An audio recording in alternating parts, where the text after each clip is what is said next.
I don't know why it did that.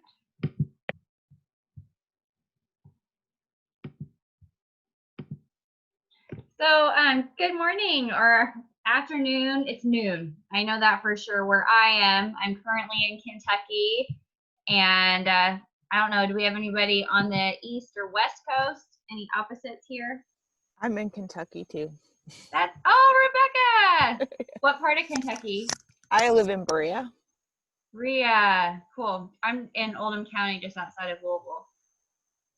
I'm originally from Kentucky, but I live in New Mexico right now. So, okay. And what part of Kentucky were you in? I was in Western Kentucky in Paducah.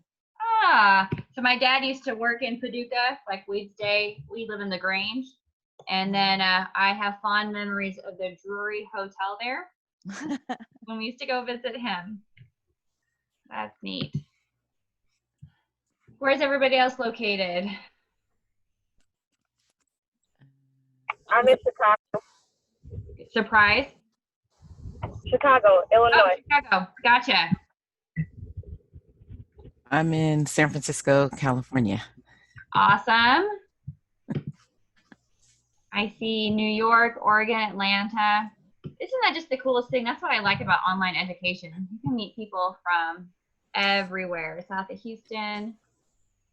And then who knows, one day you'll be going through a grocery store in anywhere USA, and you'll be like, hey, I think I met you on Yellow Dig.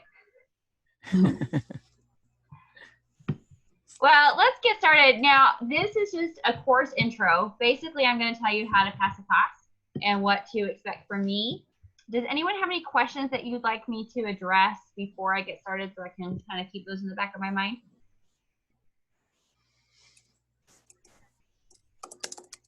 I'm going to take that as a no. South of Houston, Florida. Cool. All right, so let me get rocking and rolling. As you know, my name is Kim Ware, and I have been teaching for a little over a decade. I got my undergrad at Butler University in Indianapolis, and then I headed to Arizona State to do my master's degree in human communication. I focused on performance, which looks a lot at scripting and identity and the way that we kind of portray ourselves on the stage of life. And then I had a baby, and I did 1 year of PhD work and decided I couldn't be a full-time student and a full-time new mom at the same time. So then I landed a job teaching online, and I've been doing it ever since, and I just really love it. It seems counterintuitive to teach communication in a virtual format because you feel like you should be in person, but actually our world is so virtual now that it really makes a lot more sense, and I get to see a lot more of the communication than you just handing in a paper every now and then or taking a quiz. So in my experience, it's been a great way to work together as a team or a class, but also to allow me to visit with you individually and help you grow and learn in different areas. And also, I like teaching online because most of us are non-traditional students. Like, we have some life experience under our belt, and we're going to school for whatever reason to attain some sort of goal. And we all get to bring those varying life experiences to the table versus having just graduated from college. And I mean, are we ever really sure of who we are? I mean, really? We're always growing and changing. But there's a big difference in being an 18-year-old going into college versus someone who's, I don't know, edging on 40, which I may or may not be. Just saying.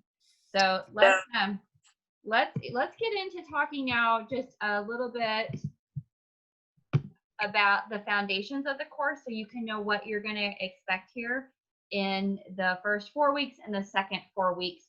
So in designing this course, what I've done is break it up into two very solid chunks. So the first part of the class is all about building foundations. We're going to build this nice little bedrock for the why and the how of studying interpersonal communication. And what's so awesome about this course is that we've all been communicating since we were infants, always and ever communicating. So the big deal is this gives us language to help understand the how and the why of doing human communication, and it helps us become more conscious of our communication, and it helps us become better communicators.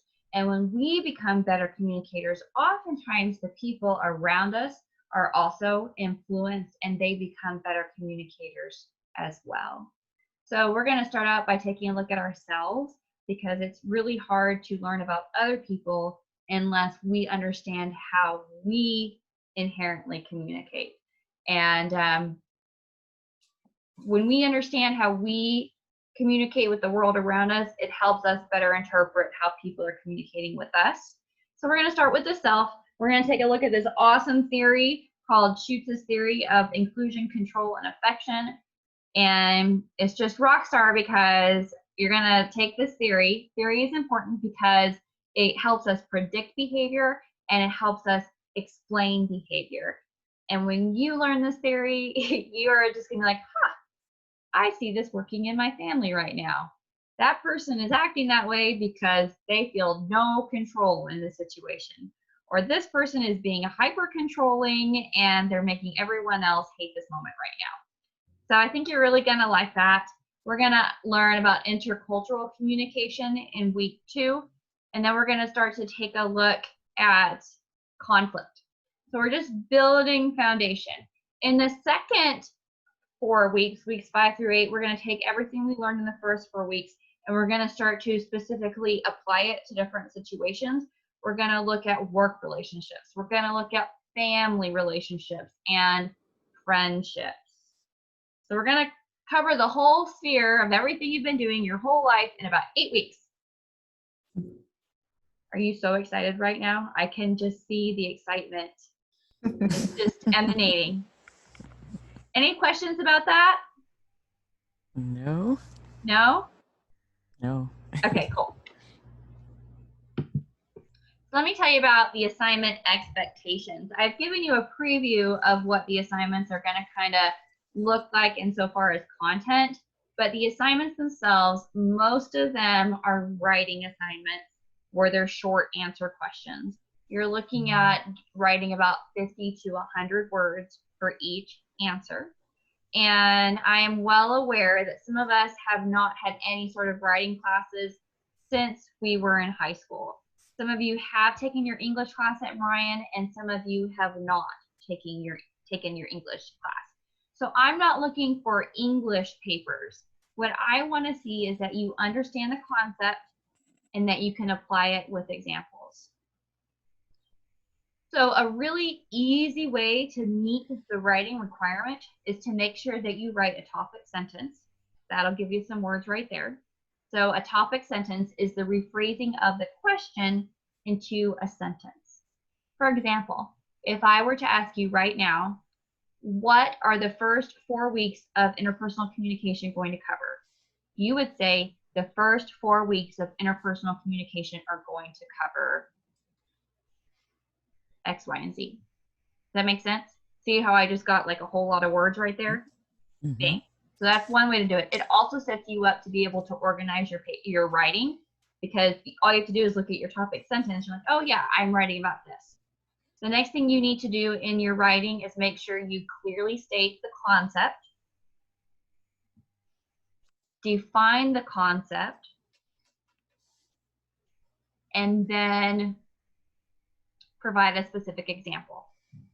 In all of your assignments, except potentially the very first one, which is a worksheet, in all of the assignments, you have content that you are working with to help show that you understand the concept. Assignment number 2 is a case study, and it's a company, and you get to read about the way these different coworkers interact with each other, and you're kind of analyzing their communication.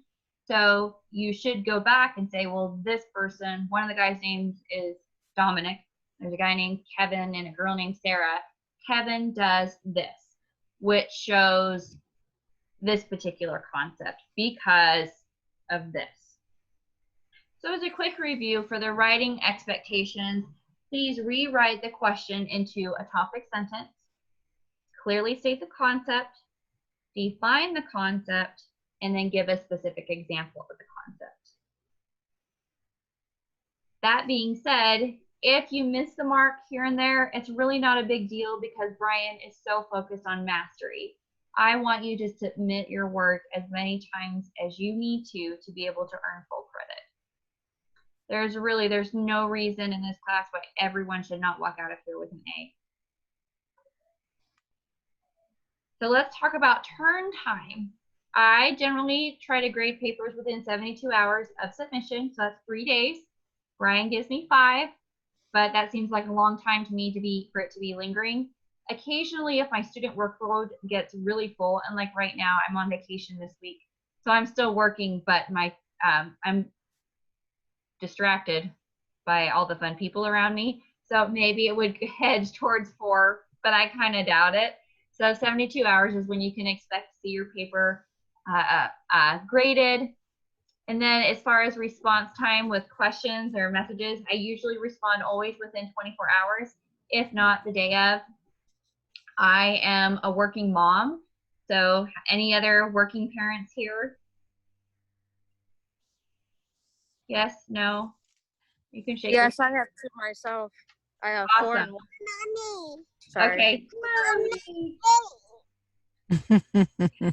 So, I'm a working mom, so I do what I need to do to work, and I love my work.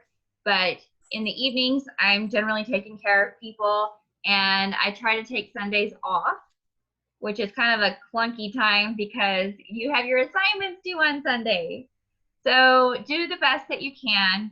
If you have a question and it's Sunday, like at midnight, I would much prefer that you wait to submit your assignment and allow me to respond to you than submit it and just kind of guess what you're doing. Because if you submit it and you guess what you're doing, you've wasted your time and you kind of wasted my time. It just makes more work for everybody because then you spend time trying to figure out what the heck you're doing when I could just talk to you.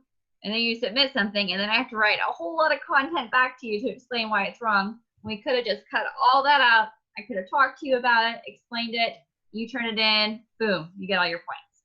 So please, which is totally fine. It is okay with me for you to wait until the last moment to do your assignment. If you do that and you don't understand something, please give yourself the grace and myself and just wait.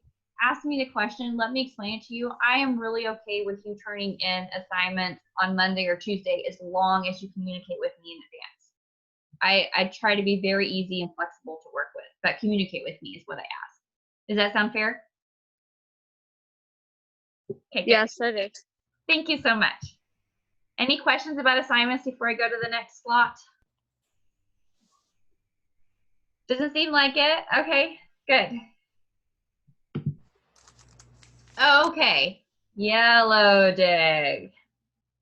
What are your feelings on Yellow Dig? Love it, hate it, the bane of your existence? I like it. Neutral. I like it neutral too. with it. You do? I like it because it gives us the opportunity to communicate with each other. Oh, I love that. See, I feel that way too. I feel like often I come up against like this, oh, I don't want to do it. And it can feel sort of pointless if you don't understand the why, but it sounds like some of you do. Yellow Dig is great. The why for it is it helps you build community and it helps you solidify the concepts. You're not paying a ton of money to go to school and achieve this goal to do it all by yourself. It is so helpful to be in a community with other people who are right alongside of you, who are doing this thing. And at Brian and for myself, I never want anyone to feel like an island. I never want you to feel like you're in this alone. And Yellow Dig is a great place for us to come together, to be a community in this class and as an institution all together and help solidify concepts and just chit chat. Also, it is a super easy 200 points. This class is a 1,000 point class and 200 points is Yellow Dig. So that's 20% of your grade. Anybody have any tips or tricks for the way that you do Yellow Dig before I share mine to help you get all your points in? No, not really. Well, I post this Spark on Mondays to help get you going. I also here and there throughout the different weeks will post some extra stuff, like you post a picture or answer a poll and tell me why, and that is a great way to start to accumulate those points. Another thing that I like to do is time box. So, has anyone ever heard of time boxing? So time boxing is when you set your day in boxes or chunks of time. You say, okay, I'm going to take 10 minutes and I'm going to do my homework now. I'm not going to look at my phone. I'm not going to get up and go to the kitchen. I'm not walking to check the mail. I'm not doing anything else except homework. And I think you can do that with Yellow Dig too. You can, if Yellow Dig is strenuous for you, set a timer for 5 minutes. I'm going to get on here and I'm going to respond to people for 5 minutes. And then I'm going to walk away and I've done my 5 minutes for the day. If you do that every day, you will very easily get to that 35 points. In Yellow Dig, every week you can earn, as I'm sure you know, you can earn a max of 35 points, but you really only need 25 points per week to get to that 200. I strongly encourage you to work as hard as you can to get 35 points every single week. And here's why. Because if you have a week that's crazy and you can't get to it, you still have that cushion of points that you've accumulated. In weeks 1 through 4, you can earn 100 points. In weeks 5 through 8, you can also earn 100 points. Let's say you only earn 80 points in weeks 1 through 4, but you bust it and you have more than 100 points in week 8. I'm going to go back to week 4 and I'm going to give you those extra points that you've accumulated. Same is true. If you really bust it in weeks 1 through 4 and you earn more than 100 points, I'm going to let those points just sit there. And then if you don't quite get to 200 by the end of 8 weeks, I'll tag those points on to your 8 weeks. Cool? Okay. Also, this is my very special thing. I made it. Thank you very much. If you post, you get a badge. Anyone know how much badges are worth?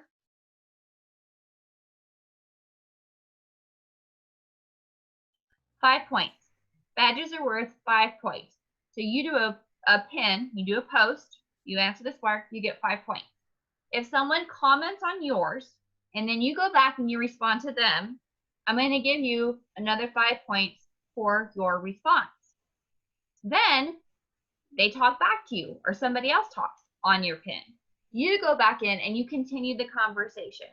I'm going to give you another badge for continuing the conversation. So not only have you earned your 5 points for your original pin, you're getting another 5 points badge for posting. Then you're going to get a badge every time that someone comments on yours and you keep the conversation going. So you could easily earn all your points on one pin. Does that make sense? Yes. That's nice. It's awesome. It really works, and it's a great motivator for people who don't care for Yellow Dig as much, because it really, really helps you build conversation and community with your cohort. And there's that extra, there's an extra reward for doing that. Your time is not in vain. Okay. All right. So here's the contact info for myself, for me. You can contact me through Canvas inbox. You can also text me. This is my text number. It is not a voice number. But if you need to talk to me, I'm happy to call you or give you a voice number where you can call me. Also, I don't have regular office hours because I've been working for Brian for 2 years and nobody comes. So I got approval from the chair just to set them up by appointment, which is what I do anyway. I'm relatively flexible. Like the rest of the world, I'm a homeschool mom, and so I can kind of pick up the phone whenever I need to if you want to talk or hop on Zoom with you. So I am your advocate. I want to see you enjoy this course, and if you don't enjoy it, at the very least, get an A, because let's pass. Let's do this. That's all I have. Do you have any questions at all? Okay, so the next live event is after the second half of the course. It's going to be a crash course in public speaking. So don't skip it. I'm not going to make you speak, but I'm going to give you some tools because we don't cover that in this class. I'm going to give you some tools so you can easily speak to anyone, anywhere, anytime. Okay. Okay. Well, it is a pleasure to see you all. Thank you so much for your time this morning. I am ready to let you go unless you have anything else for me. Thank you. You're welcome. Thank you. You're welcome. Have a great Thursday. Thank Have you. a good day, everybody. Sending out that Okay. response, that update for everything. For Yellow Dig? Yeah, actually, retired life is great, but I actually lost track of I'm normally really good with scheduling and things like that, but I was just sitting down having some coffee, and when I saw your message come through, I'm thinking, is it July 2nd already? I know. Yeah.